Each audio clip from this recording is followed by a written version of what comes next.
Hello and welcome back to How to Connect with Humans, the series that we created with Wayne Yates. Hello, Hello. how are you? Hello.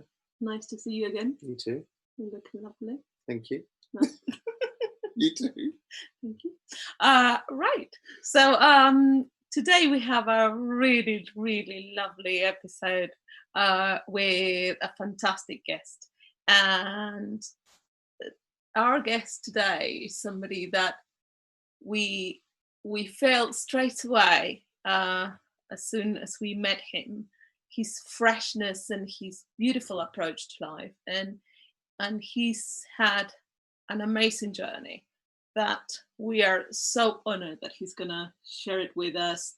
And he's worked for the forces, and probably he's gonna talk a bit more about what his background is, and also we're going to talk about PTSD and anxiety, and what happens when you learn to live with that or overcome it. And our guest is really amazing because he's also working with veterans and helping them deal with this type of situations. So from an understanding that we share, and we love it because it really helps people change their lives around, and we know that he's changed his. So welcome, Dave Hill, and we love to have you here. You're amazing, and thank you for saying yes to being here.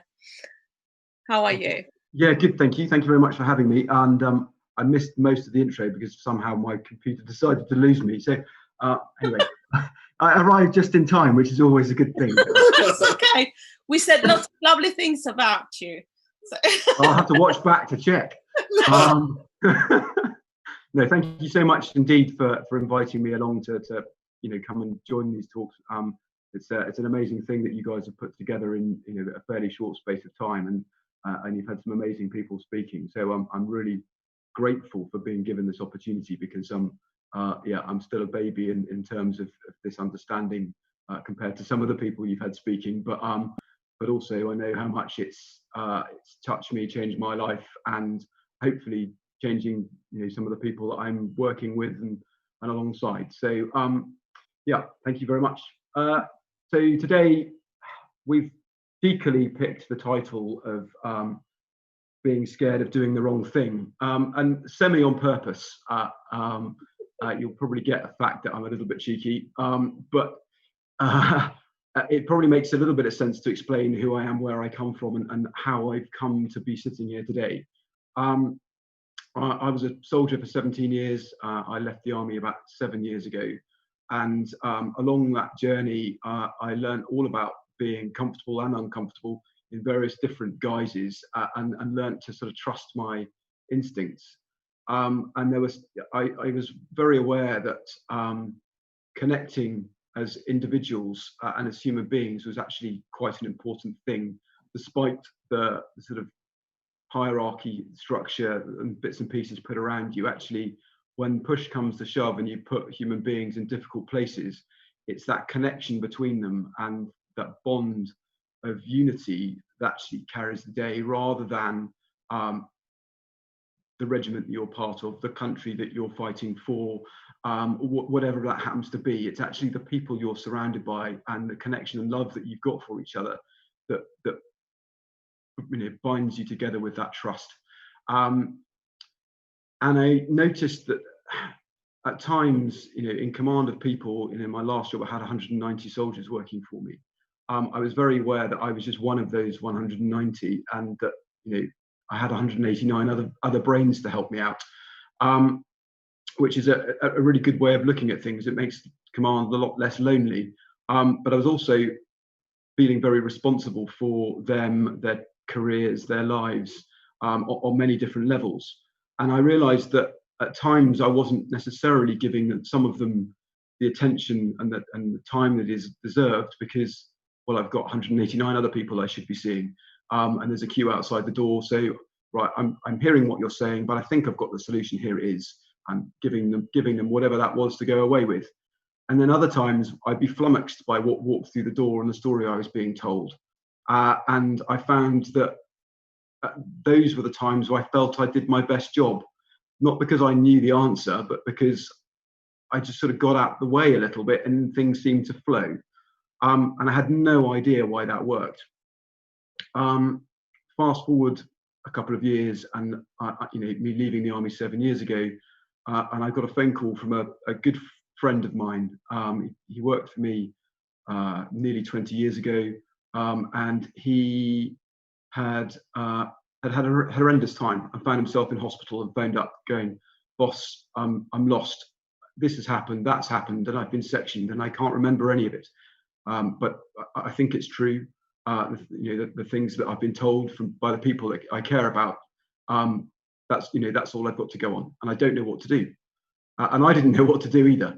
But I knew that he'd put a lot of faith and trust in me being there for him, even though we'd not spoken for 6 or 7 years. So I thought, well, okay, we've got a motto within my regiment of once a rifleman, always a rifleman. And he deserves my care and attention now just as much as he did when he worked for me. And we just started a conversation, not knowing where it was going to go, how it was going to turn out, but just to see where it would end up. And that conversation still goes on today. He still struggles with bits and pieces every now and again.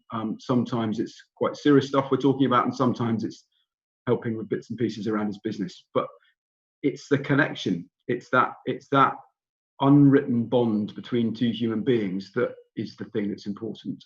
It just happens to be that it's come through the vehicle of having served together. And I'll come back to that point again in a minute. But that journey, those kind of phone calls kept happening, and I'd probably get 3 or 4 a year from different people, and we'd have a conversation for a period of time, and then it'd drop away again.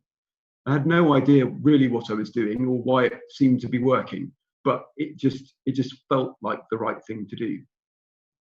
And then around 4 years ago, I had my own little mental crisis with the breakup of my marriage, which I wasn't expecting. I thought everything was going reasonably well. That we'd settled, we'd been in the same place for a period of time, the children were happy, and I thought everything was going brilliantly, or so I thought. But it didn't seem to be the case. I knew I hadn't done anything wrong, but it just, the world felt like it was falling apart. And it seriously felt like it was falling apart. Everything felt very black. But in the midst of the lowest point in that, I absolutely knew that everything was okay too. I didn't know why, I just believed it. And I decided to listen to some of the advice I've been giving the other guys of talking to your friends, making sure that you're looking out for yourself and trying to get as much rest and not doing anything daft.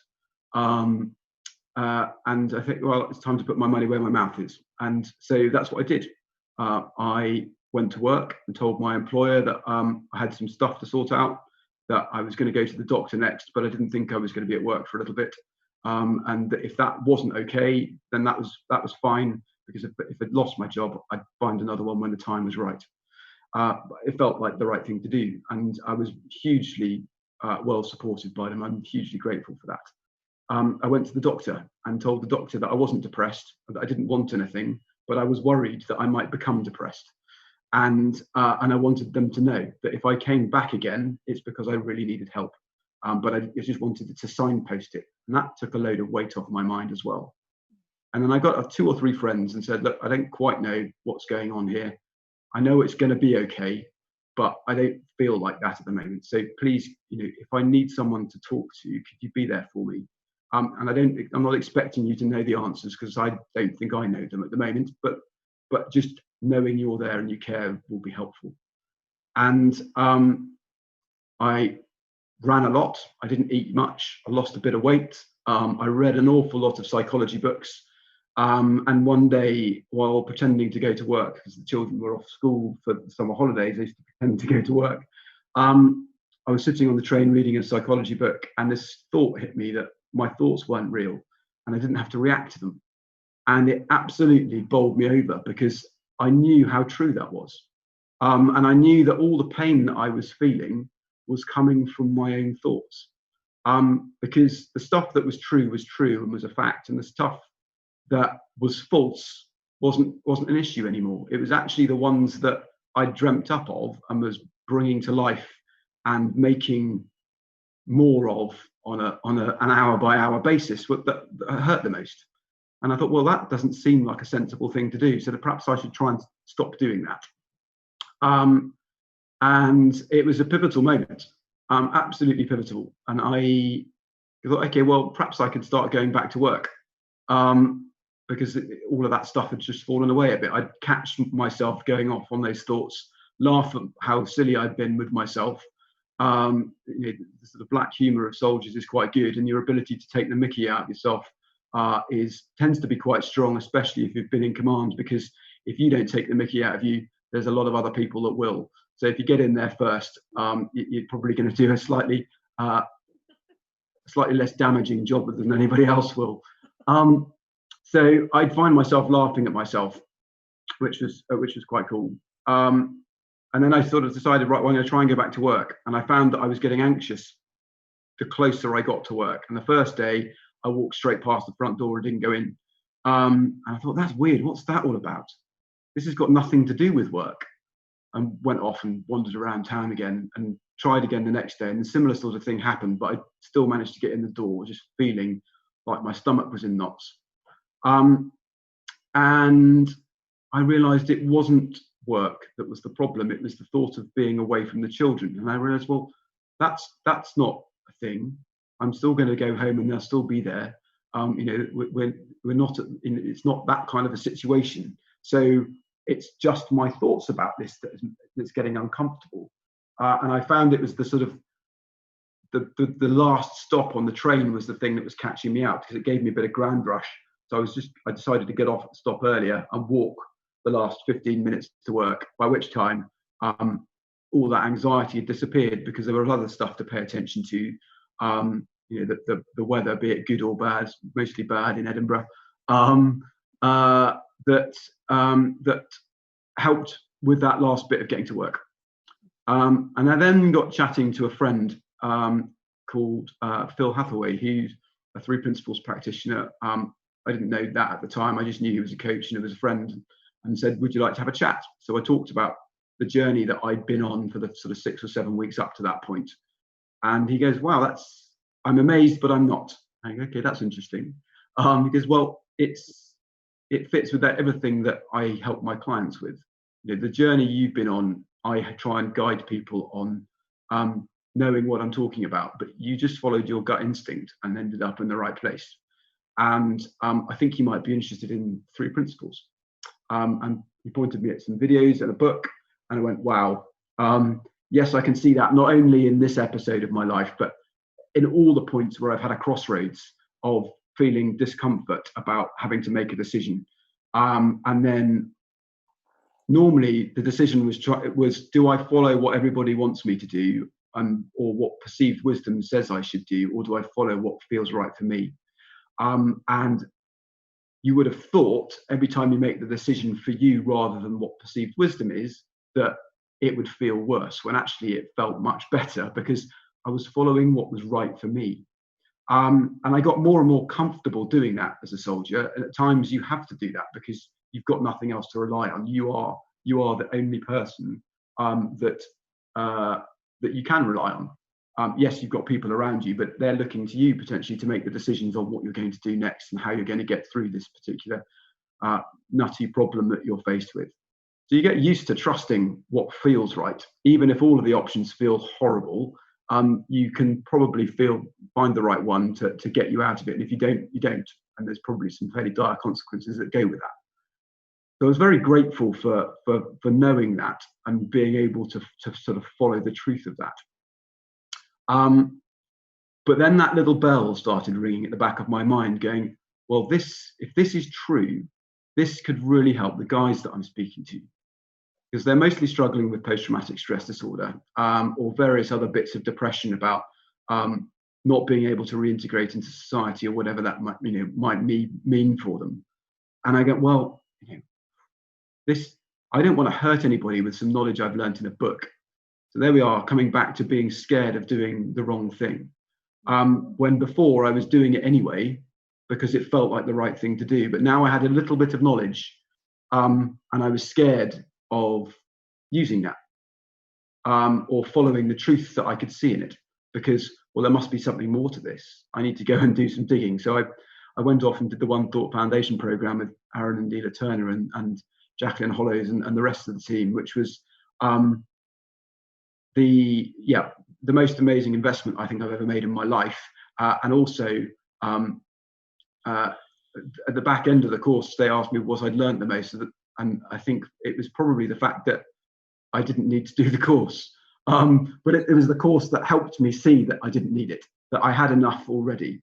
And that crashing realization that I cannot hurt anybody if I'm pointing them in the direction of truth and love, in terms of how that feels for me in any given moment. If I'm coming at it from a place of no judgment, with no,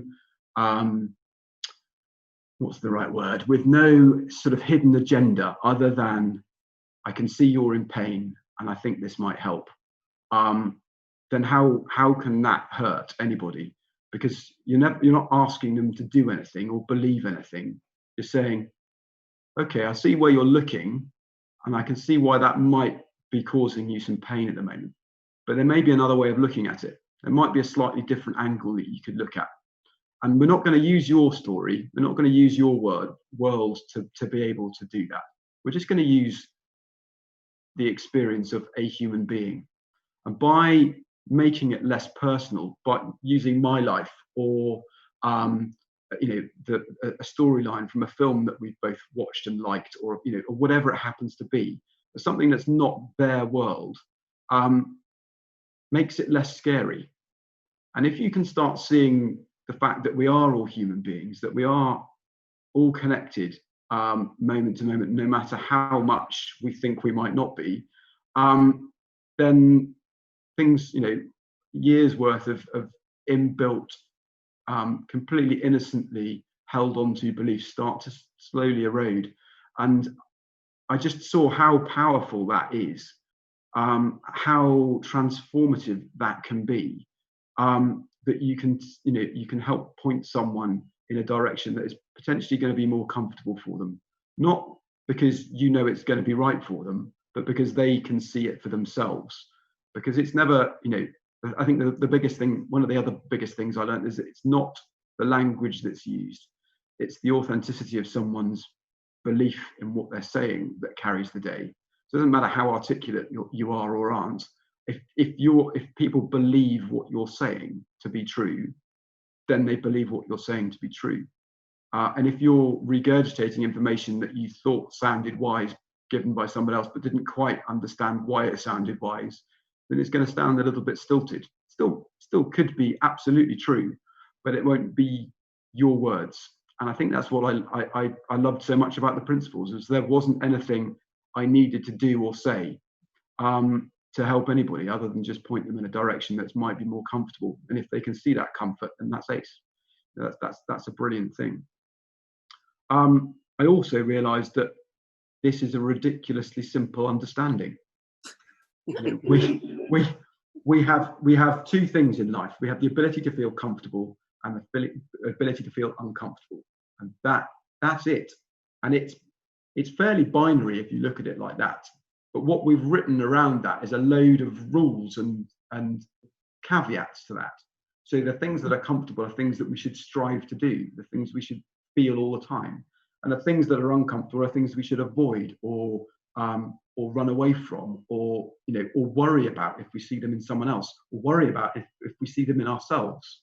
When actually it's just uncomfortable or comfortable. And being able to see that in its truest sense, we're going, okay, well, yeah, people talk about toddlers all the time in this world, but it's so true. A toddler is either brilliantly happy or apoplectically sad, and the world is about to open up and eat them in the sad moment, and they are about to float away with the joy they're having in the other. And they can go like that from one to the other, and the other's completely forgotten. And that's because they are living in the one moment that exists for them, and that's the one that they're experiencing at the moment. And that's true for all of us all the time. The only time we're not living in the moment is when we're stuck on a thought from the past, whatever that might be. It might be a pleasant one. We can absolutely live in pleasant thoughts from the past, but it's taking us away from where we are, which is here and now. Or we're worrying about stuff that's in the future, getting anxious about what that might look like, how that might go. And again, there's nothing wrong with either of those. They both absolutely have a purpose, and a right time and place. But the anxiety stuff about the future, that's probably just telling us to be, conscious that there's something out there that might hurt us, or something that we're about to do for the first time that we've never done before, that we might feel worried about how that's going to go. And all that anxiety is doing is going, you're about to do something new for the first time. Tread carefully, give it a good go, see how you get on. Good luck.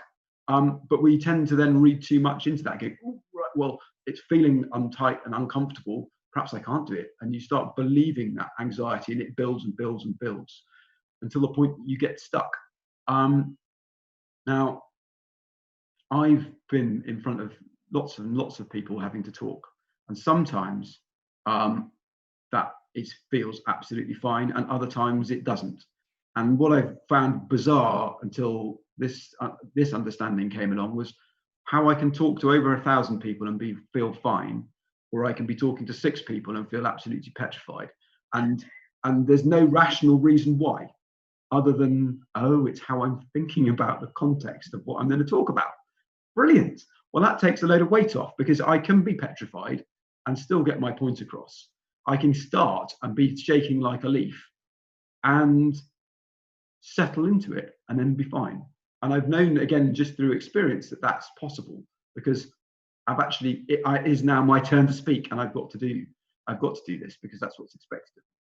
So I've sort of got myself to the point of pushing myself beyond being scared and just having to get out there and do it.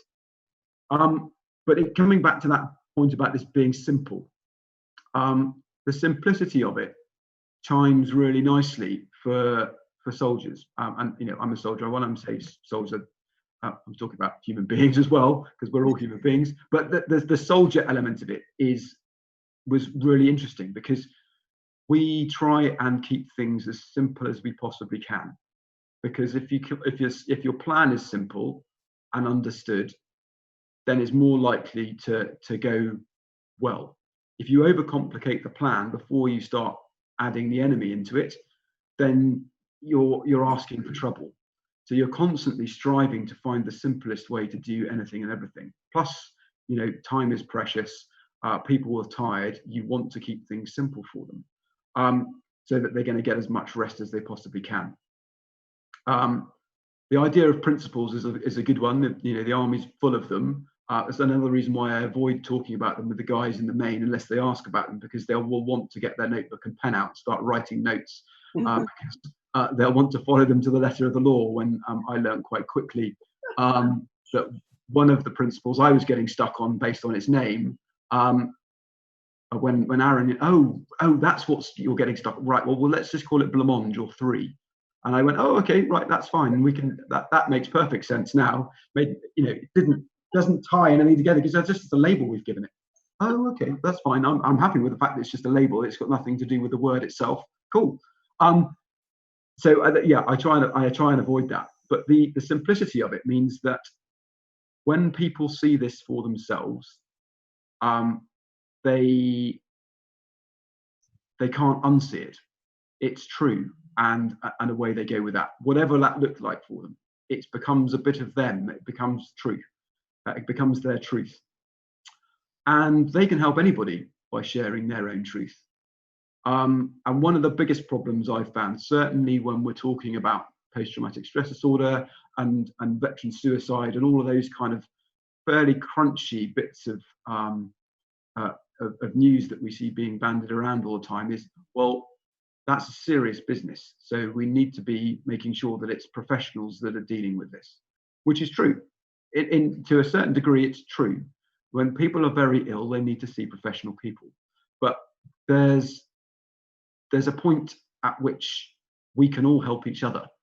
And the truth in that is that, well, sitting down and listening to someone because you care about them, or seeing someone looking stressed and worried and asking how they are, and coming back to our sort of conversation before this, asking them if they'd like a cup of tea, absolutely can be the difference between someone disappearing inside themselves and doing something that they will potentially regret for the rest of their lives if they manage to stay alive, or that will damage their families for a long period of time. Is just an amazing gift. And if we can flip the world from the current understanding that we want people to talk, great, let's get people talking, but actually for that to work, we need people to be able to listen, and not listen to know the answers, or but listen to understand where that person's coming from, and just be there, to have some non-judgmental quiet space to explore where their other person's mind is. And it doesn't matter where it is or what they're stuck on, how dark their thoughts are. That doesn't matter. It's the judgment that individual has in their own mind about the thoughts that they're having, that they're struggling with. And if we can create that more of those safe, comfortable and open spaces by having more of society being able to listen, because they know that they can't hurt anybody by listening to them, that they are not expected to know the answer to what the problem is, but just by giving someone some space to explore a little bit might just be enough to keep them going for the rest of the day, and potentially to signpost them to some professional help if that's where we think they need to go. But actually, the biggest problem for the majority of veterans, certainly when they're starting on this journey, is the feeling of being a failure, that they should be able to cope, that they don't want to burden the system with somebody else or someone else has seen it worse, and therefore they need it more than I do. There's there's some fantastic values and standards that the Army have got, one of which is selflessness, and putting other people before yourself, sorry. But that's a sort of slightly double-edged sword at the moment, because we've now got people that aren't coming forwards to help themselves when actually that's what they need to do for the team. They need to bring themselves forward. If you flip the analogy into a sort of sports arena, if someone's hurt their leg, pulled a muscle, whatever it happens to be, and they don't tell the team, they're letting the team down by turning up not fit. Now, you still might have to play, but if the team knows that you're carrying an injury, they'll do their best to rally around you and protect that injury. And that's the same when it comes to our mental health. If we can be open and honest about our mental health with anybody and everybody, we have a real chance of making everybody's lives a little bit more comfortable. Again, before this conversation, when Carolina and I were having a conversation as well about this, and something I've learned in the last 3 or 4 years, which I don't know why I didn't consider beforehand, is that when I'm feeling upset and grumpy, it has an effect on the people around me. And I certainly noticed that with my children, that they would then start walking on eggshells because they don't want me to lose my temper, because it's not pretty when it happens. And then that would make me feel more crotchety, that I've now affected their feeling, and I can see that they're now walking on eggshells, and it just spirals out of control. Well, in the last couple of years, I've seen how daft that is. So when I notice that I'm not feeling particularly good and that I might be getting a bit grumpy, I call them in, sit them down and say, look, I'm feeling a bit gruff today. I don't know why. It's not you. And I apologise if I snap at you between now and when I snap out of it. And if I do snap, point it out, please. It's got nothing to do with you. And I have no idea what it's about, but I know it will go away. And they just disappear off and go and have fun and play then, knowing that it's just dad being a bit grumpy, and that'll be fine. He'll snap out of it. And it just makes everything a little bit more comfortable. So yeah, I've rambled on a bit. I think that the key part in all of this is that, you know, as human beings, we have the opportunity and ability to help each and every other person on this planet if we give ourselves the opportunity to do so. And quite a lot of that comes down from the fear of being scared of doing the wrong thing. And it's an admirable thing to do. But the question I would ask is, if your fear of doing the wrong thing led to someone not speaking to anybody and disappearing off and hurting themselves, would you not prefer to have tried? Even if they still end up going and hurting themselves, would you not prefer to have tried to assist and help them see a different way than let them go off blindly on their own? I know for a fact that there is, you know, for the guys that I'm speaking to, yes, you know, we have a deep bond, either personally because we've served together, regimentally because of the tribal element of us, and they go, all right, you were a rifleman, so therefore I trust you, or you were a soldier, and therefore I trust you, or you were in the forces, so therefore I trust you. If we can break that little mold and go, oh no, you're a human, I trust you, you can help me, and we can sort of make people be comfortable being a little bit more vulnerable with each other, then we've got a real chance of changing some of the narrative. I think this is a fairly scary statistic. I'm not quite sure how true it is, but I think there's something like 55 veterans and soldiers that or servicemen and women that have killed themselves this year alone, which, you know, when we're not actually involved in fighting anybody, is quite a scary statistic. And that's only going to get worse if we aren't prepared to look at it in a different way. And I know I've been banging on about veterans. It's an area that's close to my heart. I know this understanding is far, far wider in terms of its need and reach, and I'm determined to try and do that. But I'm trying to look after some guys and girls that I have a real soft spot in my heart to start off with. But I'm quite happy to speak to anybody about this because it is my favourite subject. I know it has huge possibilities to change the way that we rub along together and survive each moment as it comes. So I think from that, I'll leave it there, and we'll see if anyone's got any questions or anything they wanted to talk about in more detail. Oh, Dave, thank you so much. That's really moving. I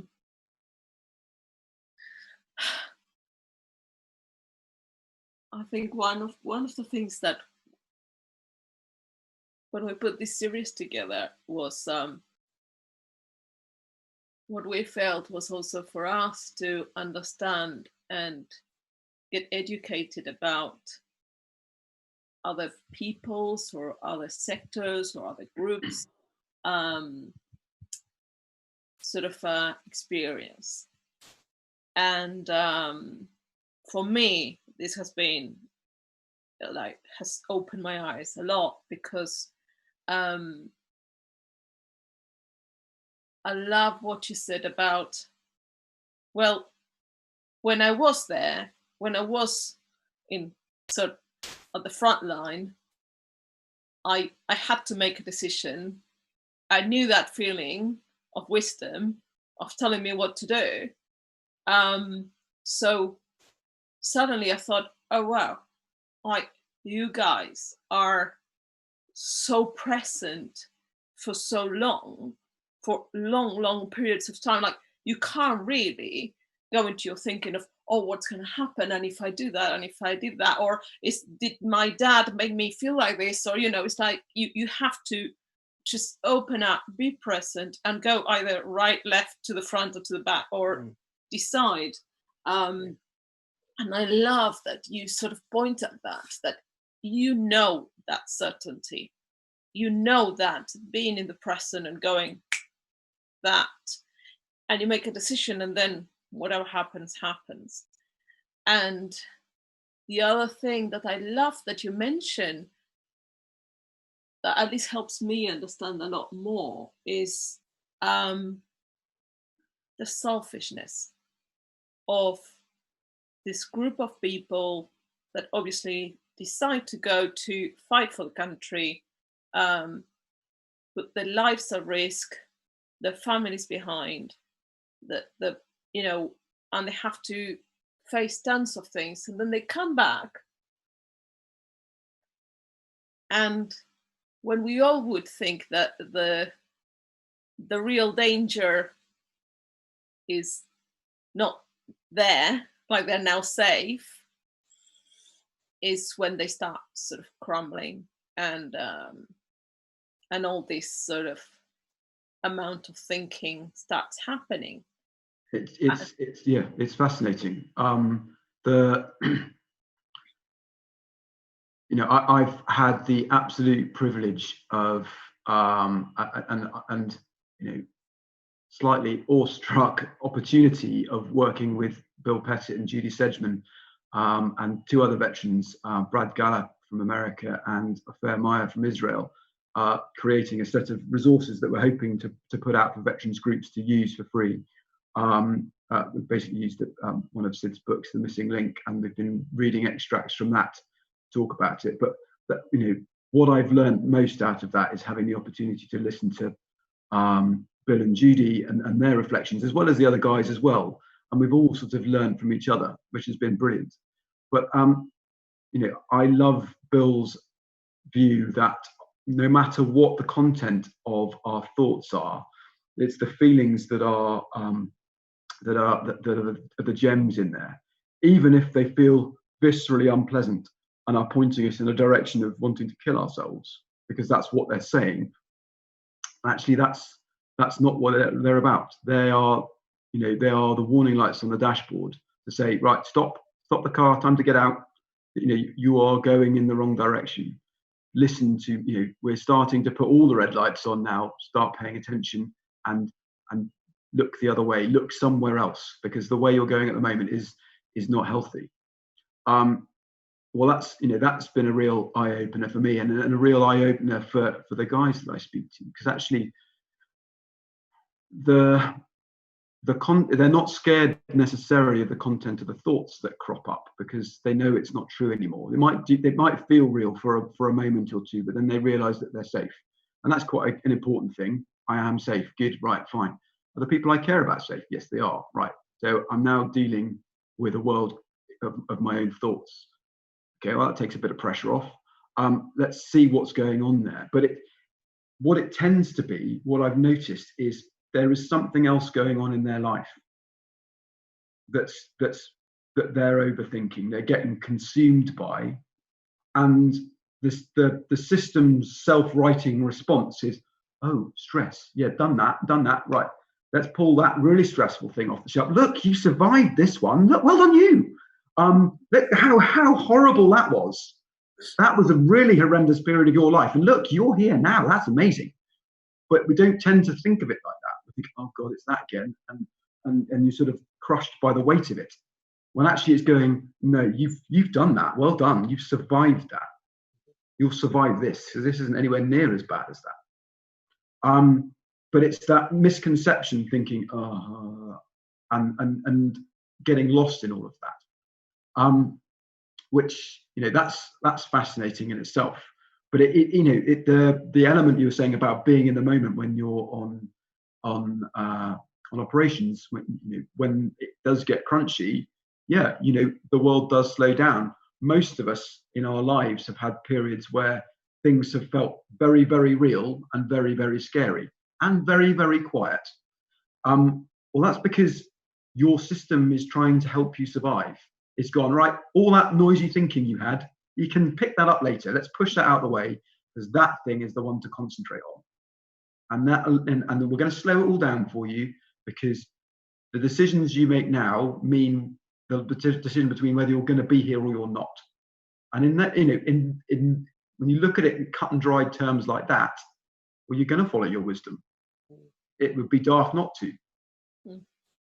And that, you know, when servicemen and women come back from operations, it's that feeling aliveness that they miss. Some of them, no matter what they're struggling with back here, the memories of what they've been through, would prefer to be back doing what they were doing because they felt alive.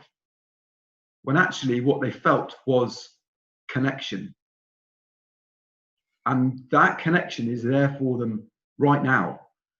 And that's what's so cool about this. It's pointing back that that feeling you had is there for you all the time. How you lose sight of it is the direction that your thoughts are taking you. And that's either away from the present going backwards or away from the present going forwards. But if you're aware of the present moment, and the fact the only thing that is ever real is this moment now, the conversation that we're all sharing is the only thing that is real to us at the moment.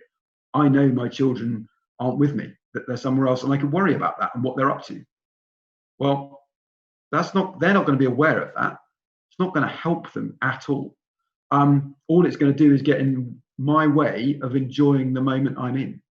Now, that doesn't make me a bad parent for not worrying about them. It just makes me realize that worrying about them doesn't actually serve any purpose other than ruining my moment. And no one wants that for the people they care about. But worry's an interesting thing. That's another thing that stops people coming forward when they're struggling with something in their head, because they're worried about worrying other people. It comes back to that selflessness bit. No one wants to burden anybody else with their own thoughts. Well, thankfully, we can't catch someone else's thoughts. It's not like coronavirus or the common cold. It's not like that. It might feel like that at times. We might get worried about somebody and think we're taking on their burden. But actually, if you think about it, that can't be possible. And that means that it doesn't matter, again, the content of who you listen to, or how often you listen to dark stories from other people's pasts. That cannot ever affect me unless I choose to let it. Well, that means that then I can do this all day and all night and still be happy. Brilliant. So can everybody else. And if we can break that bit down, then more people will be able to come forward and speak.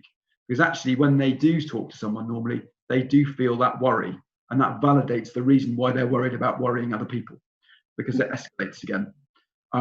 What I've noticed is the guys expect me to worry about them, and I don't, and that makes them curious, because this isn't normal. Sometimes it upsets them. Why aren't you worried about me? This is serious. Yeah, it is serious, but actually, me worrying about you isn't going to help. It's actually going to get in both of our ways. And it's creating that space to allow them to be curious, which is so exciting. And there's no two conversations that are ever going to be the same. What works with J blogs won't work with the guy next door. It's just not going to be the same. It's following what feels right in the moment, and that's what this is pointing to. And that's fascinating. That really is. Thank you so much. Is. We have Martine with her hand up. So we're gonna let people unmute themselves. And I don't know, Martin, if you may have to. I think you may be unmuted. Yeah, I did. Which is.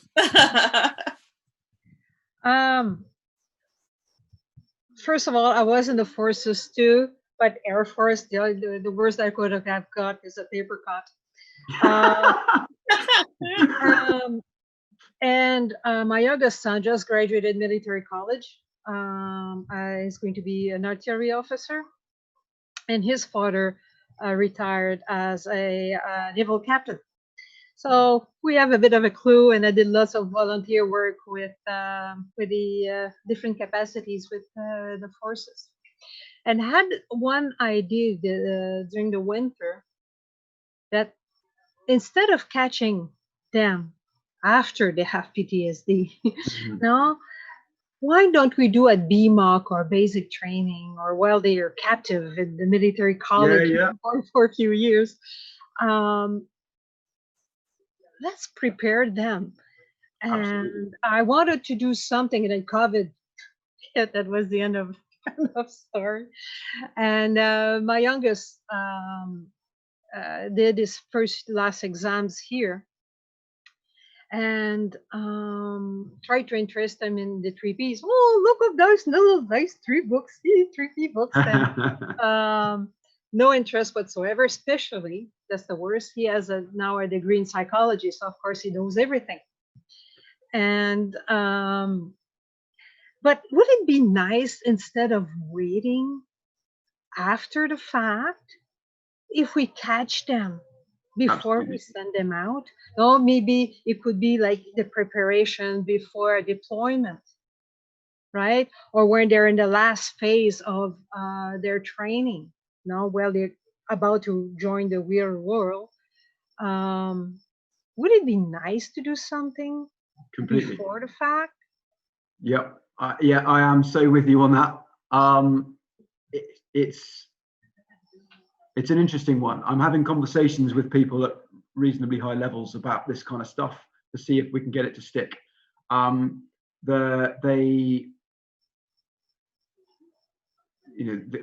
Everybody wants people to be more resilient. Definitely, this understanding would absolutely help with that.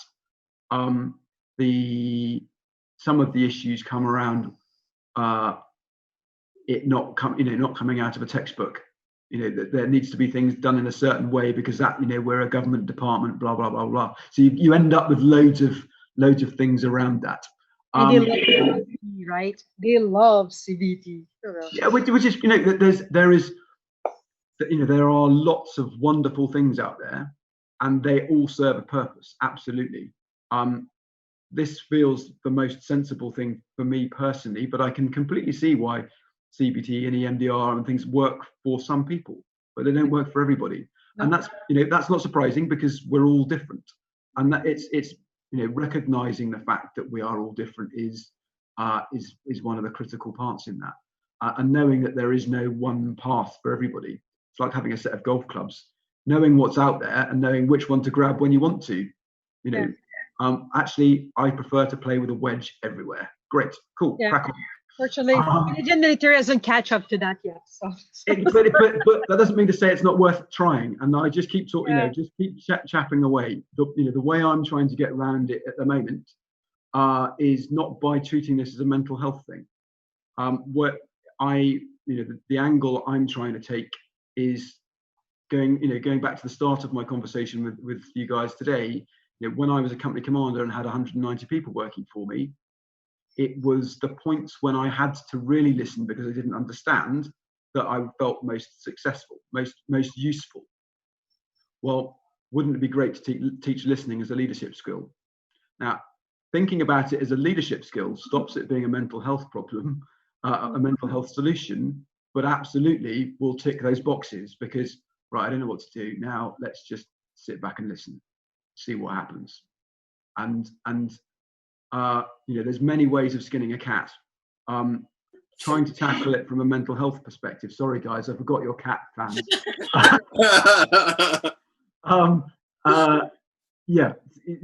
There's many ways of tackling this as an idea, and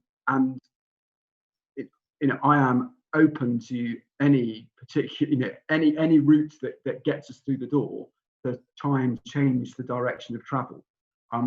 The military is really, really keen on trying to make people more resilient. That's fantastic. We collectively know that this would be really, really helpful.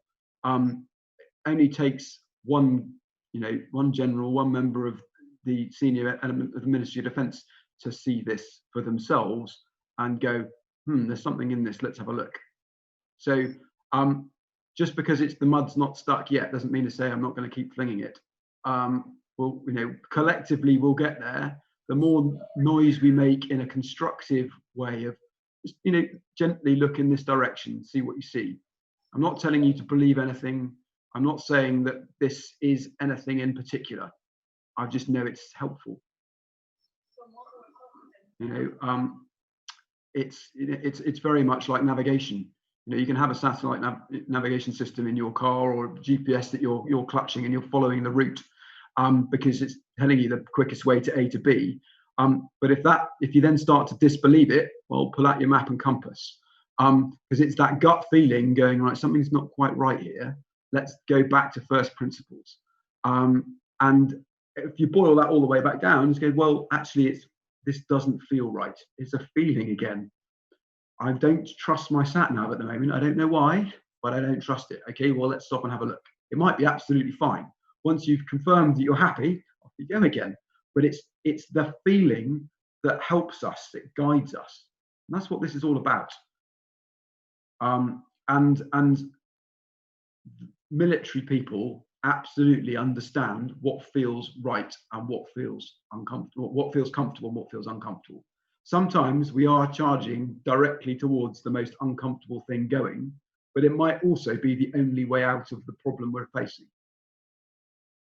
We get that as a decision. We understand that. But it comes back down to weighing up options, looking at what you know and what you don't know, and trying to make the best decision you can given the information you've got. That's just life. We all do that. Moment to moment, every day. It's just there are certain things we wrap up and go, well, that is more important. That's more critical than that. You know, whether I decide to take a coat out or an umbrella today, or whether I have jam on my toast or chocolate spread, minor stuff, but it's still a decision I've got to make. I could get really excited about what I'm going to have on my toast, and it could tie me in knots. But I tend not to, because I know it's not that important. But I completely could. My youngest is 10. She was petrified of spiders.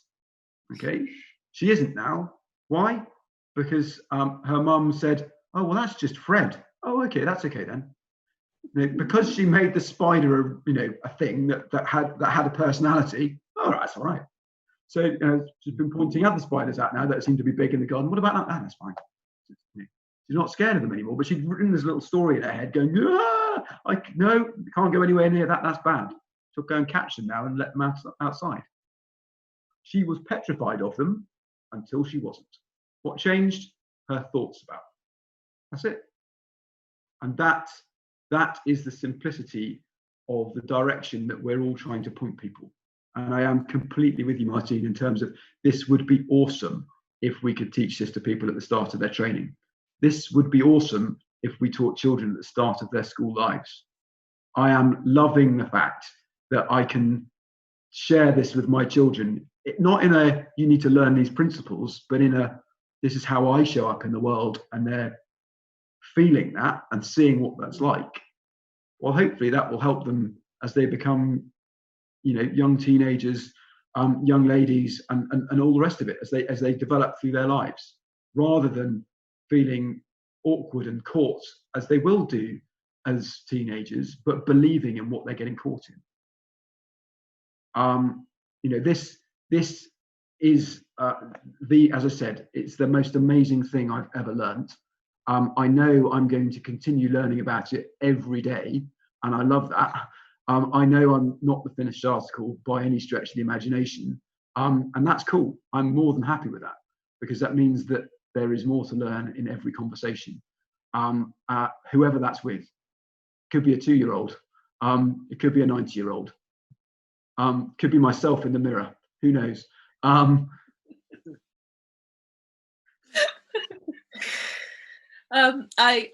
wanted to say that also, if there's anybody that wants to share anything, even if it's very personal, or if you want us to ask your question, so you can write it on the chat down here, and we could ask the question for you.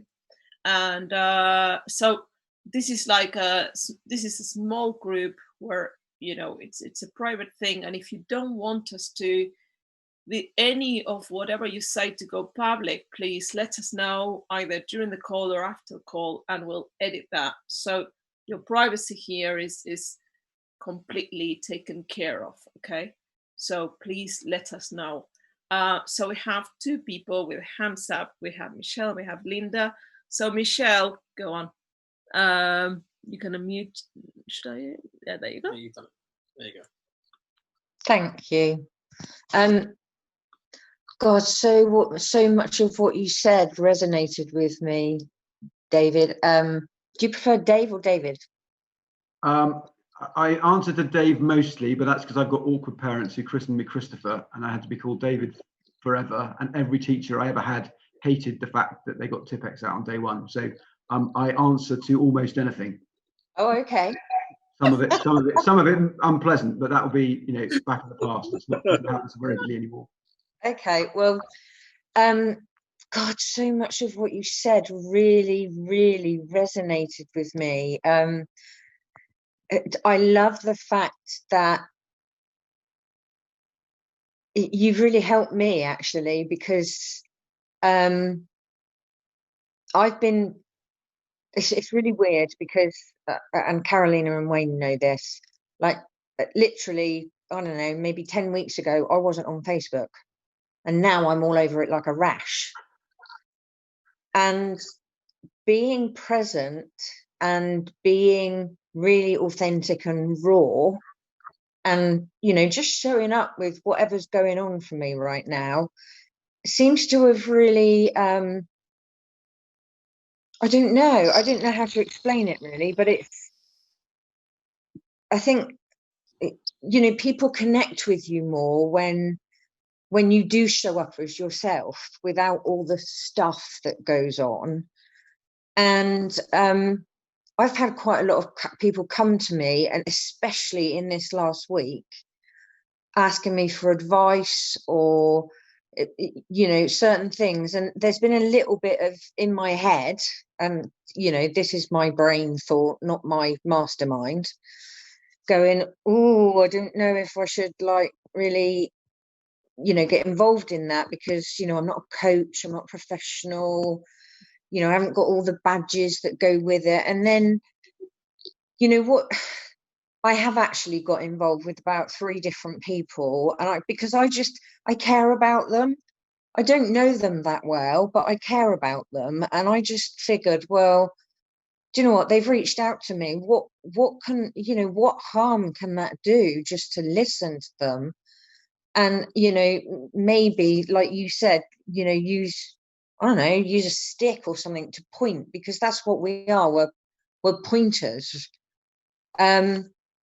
So what you've said has really helped me, because it's let the I'm not a coach, I haven't got the badges and everything to go with it, and I'm going to say yet, because I feel like that's the road I'm going to end up going down. It doesn't matter, you know, some of these people are, there's 2 people in particular that are really, really struggling at the moment, and I'd rather have tried than have not done anything. Absolutely. And you know, it's such a wonderful gift to be able to, you know, give your heart to people, and you know, your ears, and just, it's just, sorry, I'm going to get emotional now. It's okay. Nothing wrong with that. No, I know there's not. I know now. I didn't know that 10 weeks ago. I've been on a massive journey. I've been on a 3P Express, as Carolina calls it. But it's such a wonderful thing to be able to, you know, be real and share with people, because that opens up such a beautiful, open, safe environment for them to show up and be real themselves. Mm-hmm. And the other thing that you said that really resonated,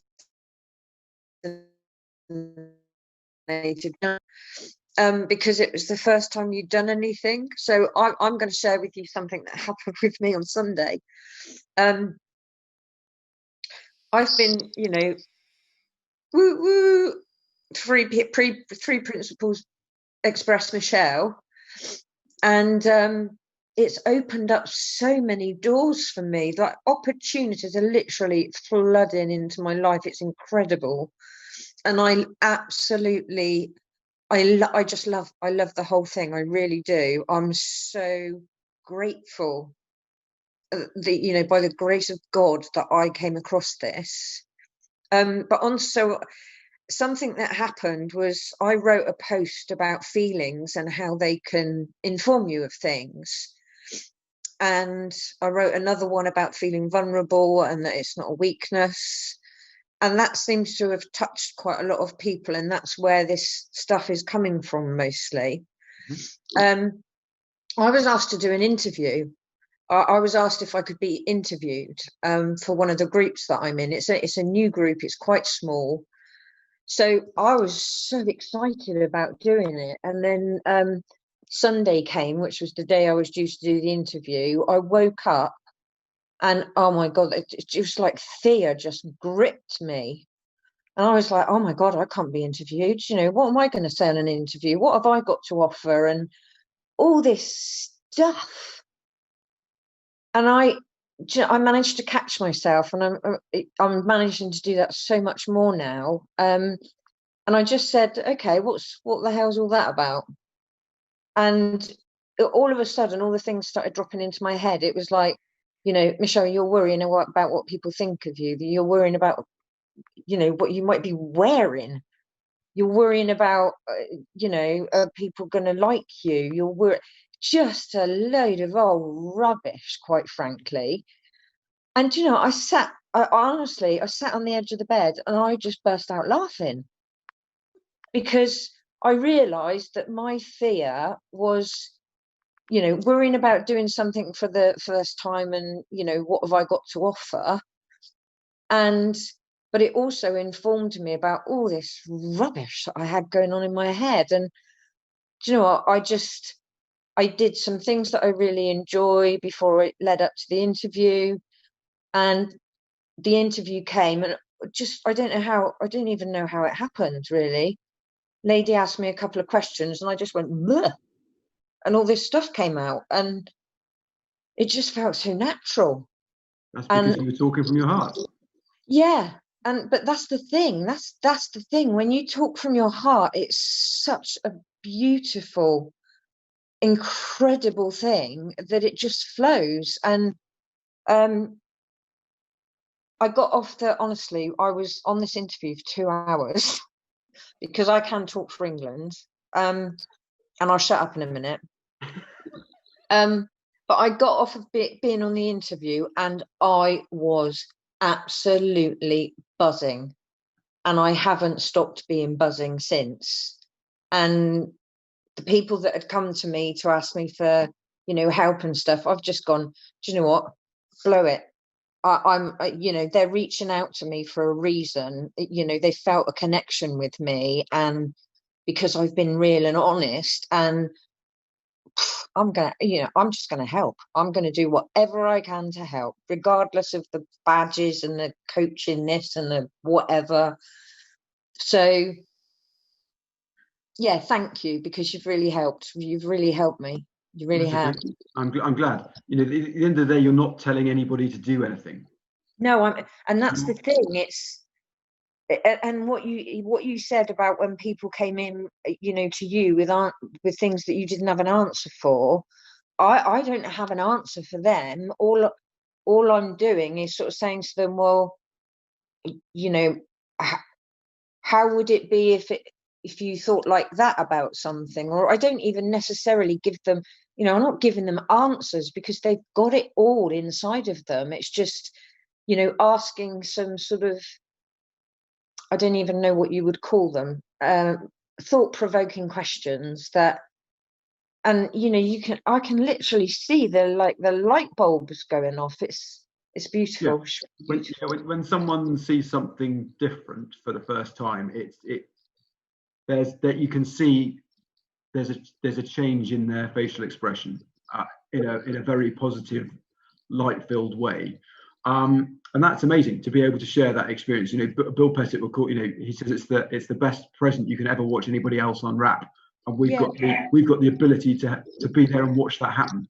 And that's such a wonderful thing to be able to share. It really is. But anyway, you know, so that's what I just wanted to say, and I wanted to say thank you. You know, for you being so real, and it's just, you know, I know we're in COVID times and we're not having as much contact as physical necessarily contact with people as we would like, but Zoom is, I think you get just as much connection if not even a more personal connection, because you're much more aware of what's going on with the other person. You know, you can see their shoulders drop as they start to feel relieved and relaxed, and their voice changes, their facial expressions. It's just incredible. So thank you. My pleasure. On that Zoom point, it was something that I noticed during my course. I'd never really come across Zoom until I was doing the One Thought program.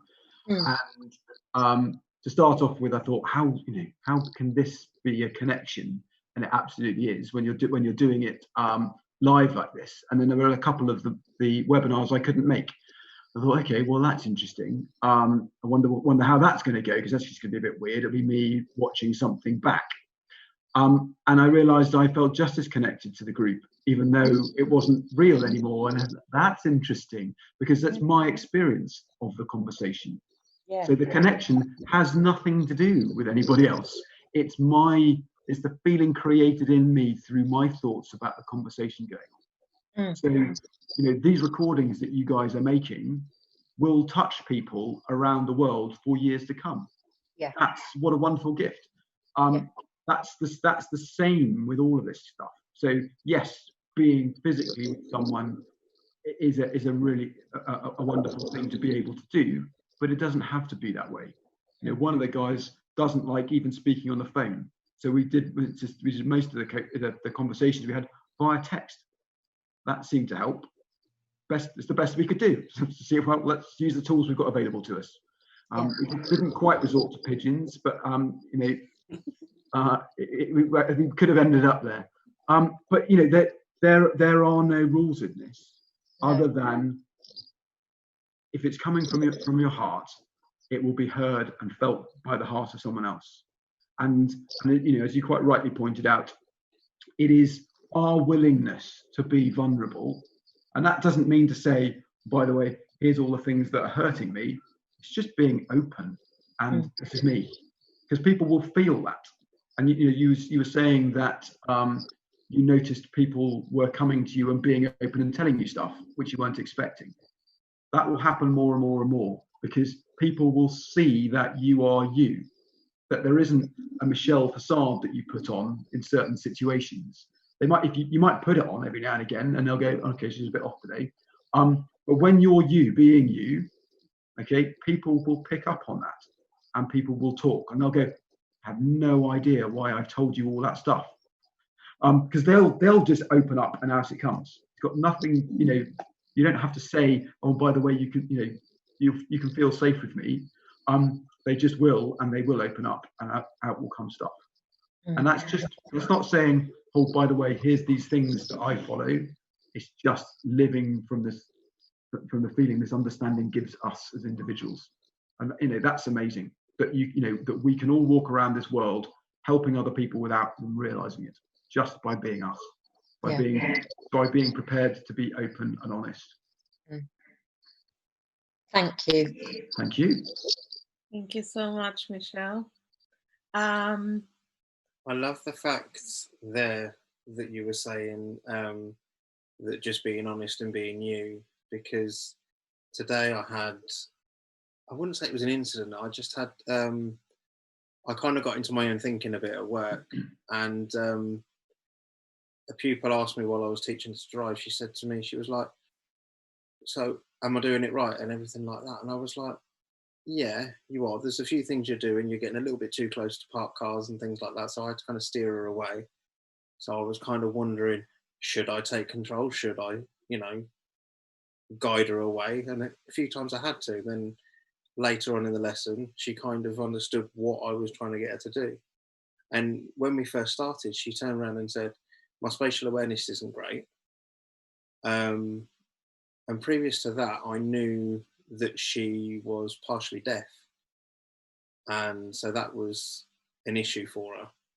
And then at the end of the lesson, we were heading back to her house, and she turned around and said, how many lessons do you think I need?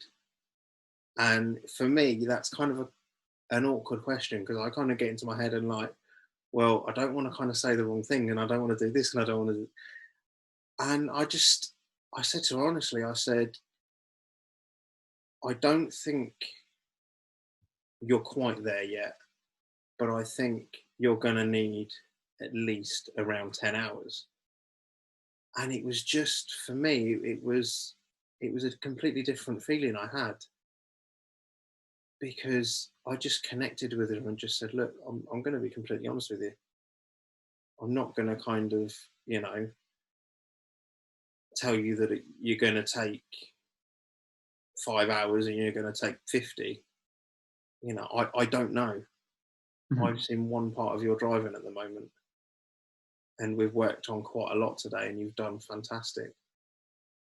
And it was just that connection with this pupil, and it was amazing to see a difference in how I showed up to the reaction that I would have thought that I would have got from her. Mhm.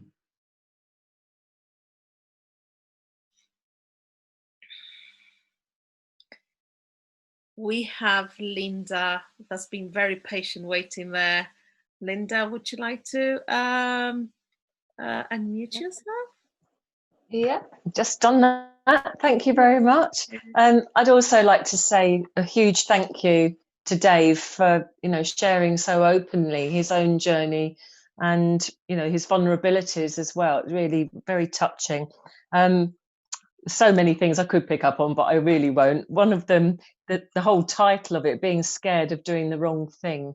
I've done quite a lot of work with emergency services and the ambulance service in particular. And that same message, if somebody is having a heart attack on the floor in front of you and needs CPR, it's better to do something than nothing. Don't doubt yourself, just do it. Mhm. Get in there. And that sort of spoke to me really loud. And this weekend, if I just give you a little bit of background, I run a group on Facebook for women who want more confidence and a lot of them suffer with anxiety. And a lady had joined. She hadn't really engaged in the group at all. I wasn't familiar with her name particularly, but obviously when she joined, I'd welcomed her in and all the rest of it.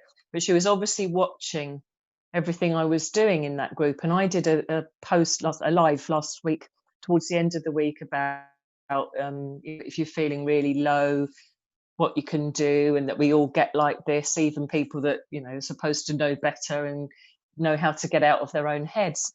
And on Saturday, she messaged me and said that she was suicidal and couldn't see a way out of it and really wanted to just end it. She had nobody that she could talk to. And sorry for bothering you, Linda, but I just had to tell somebody. And I was so conscious of my own thought processes in that moment. You know, the fear of saying the wrong thing.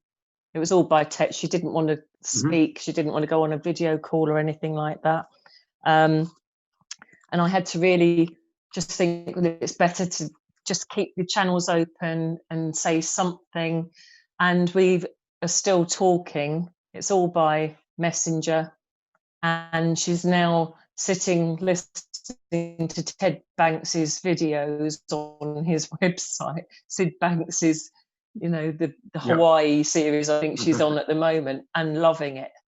I'm trying to get her to talk to other people. She's spoken to her doctor today, but it's just that not getting caught up in my own head. that was a big thing. And the other bit was, obviously, you talked about the armed forces and trying to get to people before the trauma has hit them. Emergency services is such another area ripe for that as well. Completely. Isn't it? Yeah, absolutely. Yeah. And you know, dealing with trauma on a daily basis, more so, you know, it's an almost potentially everyday occurrence. Whereas, at least from a military point of view, you're on operations or you're not. And yes, you can have some fairly horrific things go wrong in training, but again, that's not every day. Whereas if you're, you know, in the emergency services, you don't know what you're going to get called to next. So that there's a whole load of extra stuff you could layer on top of that. But actually, you know, it's the same thing. You know, by being able to talk collectively with each other, amongst themselves, and not feel the pressure to be bigger or stronger than anybody else, be able to take a certain amount of stuff before they need to go and see anybody. Actually, no, I'm just feeling a bit rubbish. Can we talk about it, please? You know, how refreshing would that be? How much better would that make things? But yeah, I'm glad you managed to steer the pair of you through that suicidal episode at the weekend. You know, it does happen occasionally. We'll get calls like that. And what I've noticed again is knowing that the people it happens to, or I have that conversation with the most, are the ones furthest away. So, you know, I'm up in Scotland, they're down south, or in another country.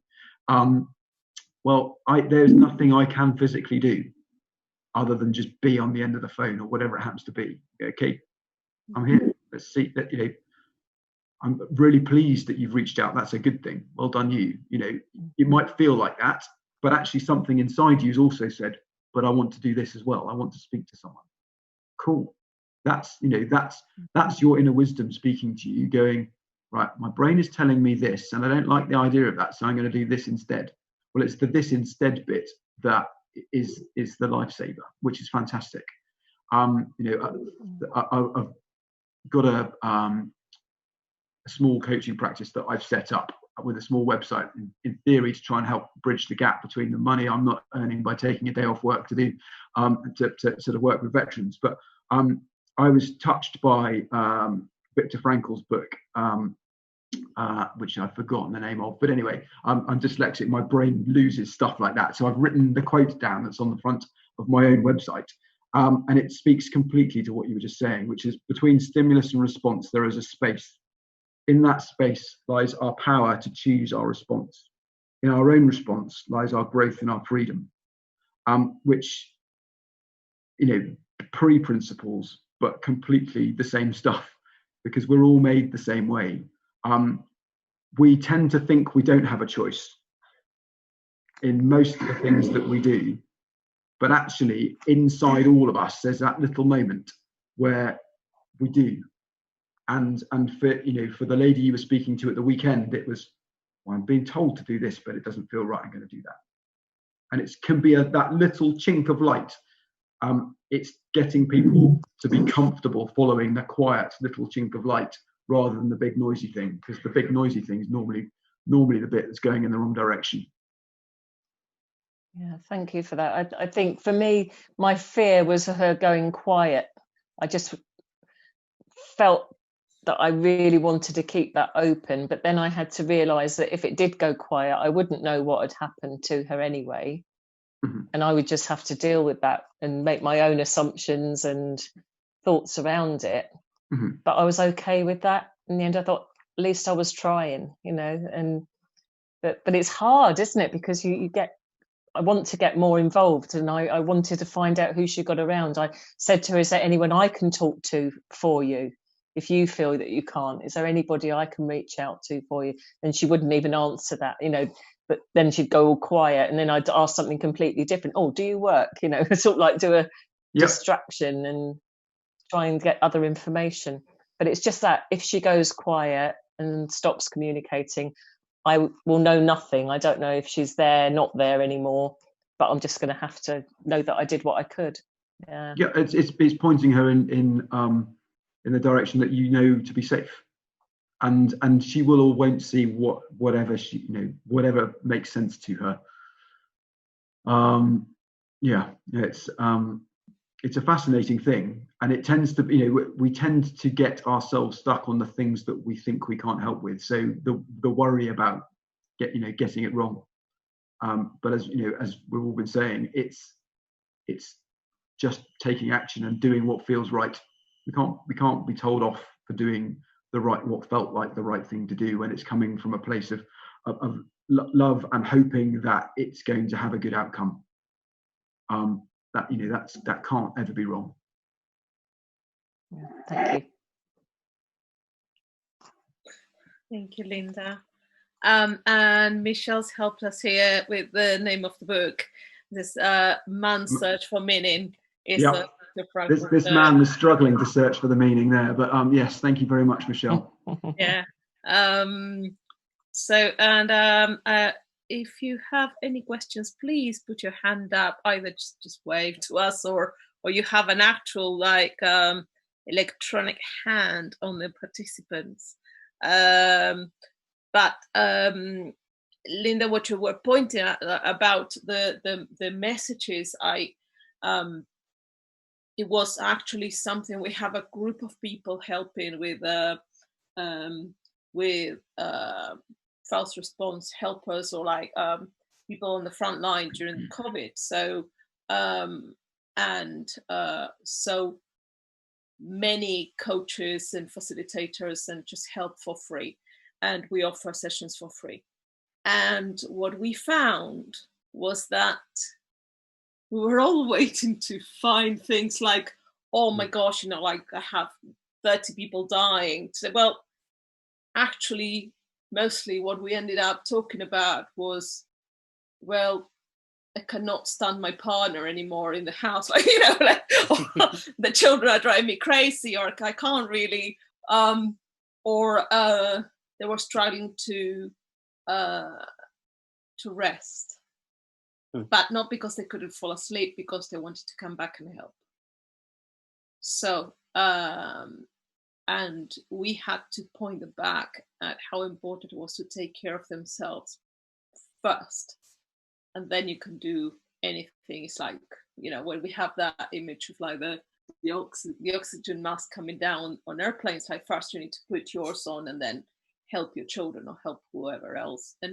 But the great thing, Lynn, about you talking about the messaging is that the other thing that was flagged up that actually happened to me was that I was in a call for an hour with somebody, and we're talking about sort of work stuff and sort of like things this person was struggling with. And then the device ran out of battery, so this person had to go into another device, and it was texting, and because we couldn't have a camera at that point. And but when that happened, the actual reason this person was struggling with came out on text, because there was no possibility of this person talking in front of the family. At that point, it was like proper quarantine, like as much as people could do was possibly go to the car to have any privacy, and if they had any sort of good signal or anything. But it's valuable to keep conversations on text, because sometimes that's the only way that people will be either feel free or safe to express things. And so I think it's good to keep that in mind for all of us, or have safe words, or have also for people that may be vulnerable within the house. So I don't know if that's something, Dave, that you have come across as well. Not so much. It tends to be a or not liking to be seen on camera, or Big Brother, or whatever it happens to be that their mind is taking them away in thinking about. From a text point of view, there was certainly, back in November, was having a conversation. Well, a friend's wife phoned to say that he was having a real sort of episode where he thought he was somewhere. We were together 20 years ago. He thought he was back there. Couldn't see anybody else in the house, and in the middle of that, the phone was dying at their end. So we had to sort of pass over different phone numbers and bits and pieces in the middle of this. And he was going, that doesn't make sense. What are you talking about? Not understanding we were talking about phone numbers. So I had to tell him it was a grid reference, which he didn't believe me. He says, there's too many numbers. So anyway, I said, right, I was just making it up on the fly. I said, right, I've got to go and speak to the company commander on the radio now. I will be back in a minute. So that's why I disappeared and then phoned back on another phone. But it's just going with what feels right in the moment. I knew he was safe. He was with 3 or 4 other people. He didn't know he was safe. He thought he was somewhere very, very dangerous. But we just got chatting away, and we ended up coming up with a way to potentially try and get him to snap out of it, and it worked. He had another of those episodes last month, but he knew enough from last time that phoning me seems to work. So while his brain was somewhere else and he was actually with a client, he goes to ask the client to phone me on his phone. So I was now having a conversation with this client and this chap in the middle of somewhere in the past in his head, whilst I was driving along in the car at 70 miles an hour on the motorway. Yeah, well, I've got one, I'm driving, I'm trying to concentrate on the road. I am concentrating on you too, knowing full well I couldn't do anything for him physically other than just be there and get off the road as quick as I could to finish the conversation. Well, I could have got myself tied in a knot about all of that, going, I can't do my best. I've got the children in the car listening to all of this. Well, actually, no, let's just get out of the way and see what does show up. And he popped out of it much faster. It was an hour the first time and 5-10 minutes the second. His brain just got to overload. It goes, right, I'm going to take you somewhere safe. This is somewhere safe. Let's go there. We have an amazing system that's trying to keep us alive, no matter where our brain is trying to take us. The self-writing element in us is there all the time, and yeah, we just need to have faith that other people have that, knowing that they have that, and that's enough normally to help get them back on track.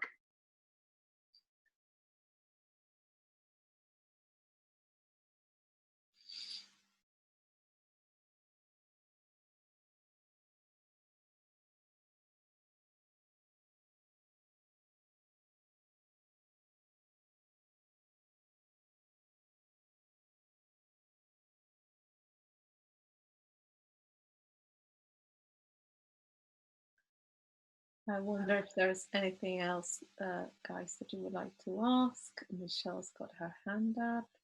I'm trying to go through to see if there's anybody else. Go on, Michelle. If there's someone else, then please let them go ahead. No, go. Or you, go. Yeah. Okay. It was just Linda actually, and what you said as well, Dave. Self-care is such an enormous thing that stretches across literally everything. And I don't know why, and it doesn't really matter why, we haven't all been necessarily very well educated in that, or, societal ingrained thinking has caused whatever it's called for, us not putting ourselves first. But it's during my journey over this last few weeks, is something that I've learned is hugely important. And when Bill was on, God love him, he's such a wonderful man, isn't he? I love him. And Linda. He said something that really struck a chord with me, and it was, you can't give from an empty basket. Yeah.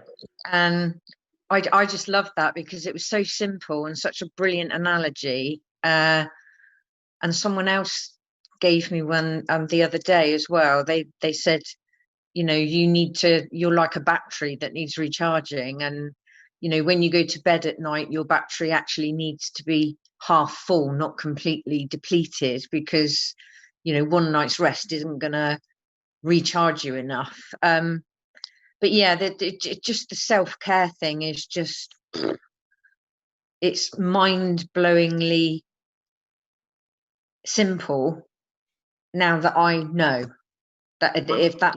If that makes any sense whatsoever, I don't know. It absolutely does. The things that we see as simple, we didn't see before, so they were we were blind to them. As soon as we see them, they're simple. Why didn't we do it beforehand? You could get yourself lost in a whole load of why didn't I? That's irrelevant. You do now. Yeah. Yeah. So it's great if it feels simple, then it's probably pointing you in the right direction, and it's a good thing to do. Awesome. Yeah, it does. It's just yeah, I pick up a lot on self-care in certain conversations that I'm having, or webinars that I'm seeing, and just seeing that it is, you know, that's a huge thing that we can all help with. If you think about it, it's really logical as well. You know, Yeah. if you're a bus driver, you need to make sure you sleep, because you're not going to be able to do your job properly. So that's a sort of given thing. Well, if we're going to do anything well in the world, we need to make sure we're rested, well fed, and that we're reasonably comfortable both in our physical surroundings and our mental ones as well. It's just logical, but we don't give ourselves the space necessarily to do that, because, oh no, I've got to do all of this. Well, no, you're going to run out of juice, and you're not going to be able to do that well. So being able to put your hand up and go, look, I need some rest, I need this, I need whatever it happens to be, so that I can do whatever it is better. Well, that's a sensible thing. Yeah, absolutely. It's about, for me, I think I had, when I was having this interview with this lady on Sunday, it came up that, you know, that having fun and like putting yourself first and giving yourself that space actually is the first priority of the day. Not necessarily the first thing you do, but it's, you know, I think we're in such a task orientated sort of world, and, you know, with stuff to do, that, you know, that very often just goes to the bottom of the list, or it just keeps flipping over to the next day, the next day, the next day, and it never happens. So yeah, I just wanted to share that. It's funny, we treat ourselves differently to things. So if we know we're going to drive 500 miles in the car, we know we need to fill up, and we need to check the tires and do all those kind of things. We don't necessarily do that with ourselves. We think, well, we'll just make it work. That works for a period of time until it doesn't, and your body tells you when it doesn't and turns you off, whether that's mentally or physically. It's just sensible, common sense stuff. So yeah, looking after yourself is definitely a good idea. Thank you. Thank you, Michelle. Thank you. So I'm aware of the time. Like, we have Dave now for, like, he's been so generous. We have him for so long, and you're so amazing. So I'll say, if anybody else wants to share something or ask anything,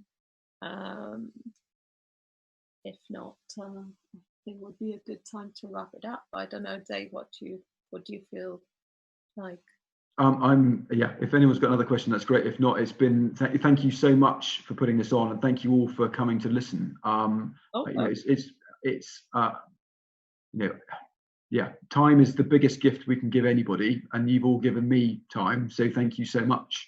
And I hope it's been interesting and useful. And yeah, you know, if anybody's got any other questions, you know, these guys know how to get hold of me. I think please just reach out. So how can people find you if they want to reach directly to you? Cool. And we also will put it underneath the video. Awesome. My website is simplicityin mind.co.uk, and it's just Dave at Simplicity in Mind. So it's fairly easy. But the website's got my email address and phone number on. But yeah, you know, it's a wonderful topic. It's applicable to anybody and everybody, and that is why I love it so much. So you don't have to be a soldier to talk, you know, for me to talk to you. It's just that happens to be where I started this journey. Look, you know, why I came into this area. But yeah. Just, you don't need to be a soldier, just be of service. Well, yeah. You know, that's it. You know, why do we all like doing what we do here? Because we're being of service to others, and that is the biggest gift we can ever give anybody. And the reward that you get from that is way more than the sort of monetary response that you may or may not get, depending on what you do. If you can help someone's life turn around and go in a slightly better direction than they thought it was, how cool. And you know, that's just an easy reason for getting up and showing up, knowing this understanding and passing it on, because it is awesome, as is everybody. So, so much. We have a few messages. A few people had to go. So Martine says, I need to go. Thank you very much. Linda says also she need to go. Sorry. Thank you so much for this very interesting discussion. And Claire says, thank you so much, Dave and all. And Michelle says, it's been amazing. Big clap hands. Thank you all so much, and hearts and kisses. So yeah, it's been absolutely amazing. And if this somehow brings up anybody to get either curious or tempted to ask us to do something, I'm sure we can cook something up to absolutely to help others. And I remember also, like, Michelle saying something in another call, and so I remember Michelle saying, like, she wanted to help people, and Dave, you said something about, like, well, you don't need to wait, you can just talk to anybody. So, like, it sounds like you are, so well done. She is, yeah. So basically, like, sometimes we are waiting until, we have a group of the forces, so we have a group of veterans, we have a group of whatever, like, just your supermarket person at the till, just the person waiting in line for something else, just your neighbor. That is any conversation, any connection just helps the world change. Yeah. So, and thank you so much for being here. Thank you. And next week on Wednesday at 6 p.m. UK time, we are going to have Elizabeth Luvius, and Elizabeth Luvius is going to talk about letting wisdom lead. So leadership from wisdom. She is amazing. She has worked in business and with corporations, and the other thing that Elizabeth has done is that she decided to go in this mammoth task of getting a lot of information put together about how this understanding has helped people. So basically get data so we can sort of have proof when, as Dave was saying, like, when you talk, like, to some people in high positions and they go, like, well, okay, but what's your information about this that you say? It's so nice. Mm. And so Elizabeth saw that need and is worked relentlessly to get a lot of information on data and what's been happening. So I think also how to work on leadership from wisdom. So that's next week. We're in for a treat. Thank you so much. Thank you, Dave. Thank you very much indeed for the opportunity. I think you're doing something really amazing, and so thank you very much indeed. You're bringing together some wonderful people to have a conversation, and yeah, keep doing it. Thank you. Thank you. Thank you. We'll see you next week. And it's lovely, all of you. Thank you so much. I'm looking to the side because you're all waving. It's just see you guys. Big love. See you soon. Care. Bye. Yeah, bye.